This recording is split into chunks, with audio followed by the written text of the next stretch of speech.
আজকের গল্প অলৌকিক গাধা। একবার বাদশাহ আকবর তার বেগমের জন্মদিনে দেওয়ার জন্য একটা সুন্দর আর বেশ দামি হার বানালেন, আর সেইটা তার নিজের ঘরের আলমারিতে রেখে দিলেন।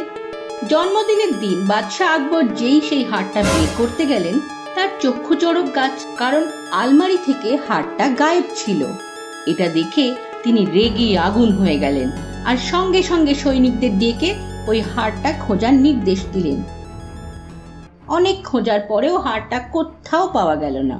এতে বাদশাহের মনে হলো নিশ্চয়ই চুরি হয়ে গেছে হারটা। পরের দিন দরবারে আকবর আগের দিনের ঘটনাটা জানালেন, কিন্তু কোনো দরবারির কাছেই তার কোনো সমাধান পাওয়া গেল না। তারপর শেষে বীরবল সেই হারটা খুঁজে বের করার দায়িত্ব নিজের হাতে নিল, আর রাজমহলে কাজ করা সমস্ত সেবকদের পরের দিন সকালে দরবারে আসার আদেশ পাঠালেন।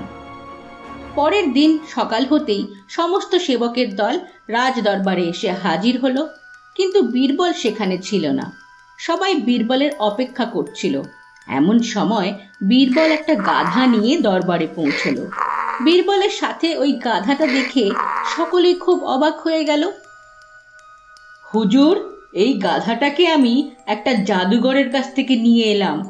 এই গাধাটার অলৌকিক শক্তি আছে, আর এবারে এই সেই চোরের নাম বলে দেবে। তারপর বীরবল সব থেকে কাছের ঘরে নিয়ে গিয়ে গাধাটাকে বেঁধে দিল, আর রাজমহলের সমস্ত সেবকদের আদেশ দিল, আপনারা সবাই এক এক করে এই ঘরে যান আর গাধার লেজটা ধরে চিৎকার করে বলুন, জাহাপনা, আমি চুরি করিনি। সবার চিৎকারের শেষে গাধাটা জানাবে আসল চোর কে। এরপর এক এক করে সবাই ঘরে যাওয়া শুরু করলো। ঘরের ভেতরে গিয়ে তারা গাধার লেজটা ধরে চিৎকার করতে লাগলো, জাহাপনা, আমি চোর নই। আর দেখতে দেখতে সবাইকে পরীক্ষা করা হয়ে গেল। শেষে বীরবল সেই ঘরে যায়, আর কিছুক্ষণ পর সেই ঘর থেকে বেরিয়ে আসে। বীরবল সমস্ত সেবকদের কাছে গিয়ে তাদের দুই হাত দেখতে বলে, আর এক এক করে সবার হাত শুকতে থাকে। বীরবলের এই কাজ দেখে সবাই খুব অবাক হয়ে গেল। এরকম ভাবে শুকতে শুকতে একজন সেবকের হাত ধরে বীরবল বলল, জাহাপনা, এই আসল চোর।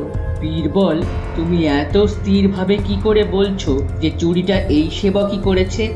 তোমার ওই জাদুর গাধাটা কোন নাম বলেছে? জাহাপনা, এটা কোনো অলৌকিক গাধা নয়, এটাও আর 5টা গাধার মতো একটা সাধারণ গাধা। আমি তো বেশ গাধাটার লেজে একটা বিশেষ আতর লাগিয়ে দিয়েছিলাম। সমস্ত সেবকেরা এই গাধাটার লেজটা ধরেছিল এই চোর ছাড়া, এই জন্য এর হাতে কোনো আতরের গন্ধ নেই। শেষে ওই সেবকটা তার নিজের ভুল স্বীকার করলো, বলল সেই চুরি করেছে। এইভাবে বীরবল তার উপস্থিত বুদ্ধির জোরে চোরটাকে ধরে ফেলল। বীরবলের এই বুদ্ধিমত্তায় সকলেই খুব প্রশংসা করল। আজকের এই গল্পটা ভালো লেগে থাকলে লাইক বাটনটা প্রেস করুন, আর সাবস্ক্রাইব করতে একদম ভুলবেন না যেন। তাহলেই আরো অনেক অনেক মজার গল্প নিয়ে আমরা আবার হাজির হব আপনাদের কাছে। ধন্যবাদ।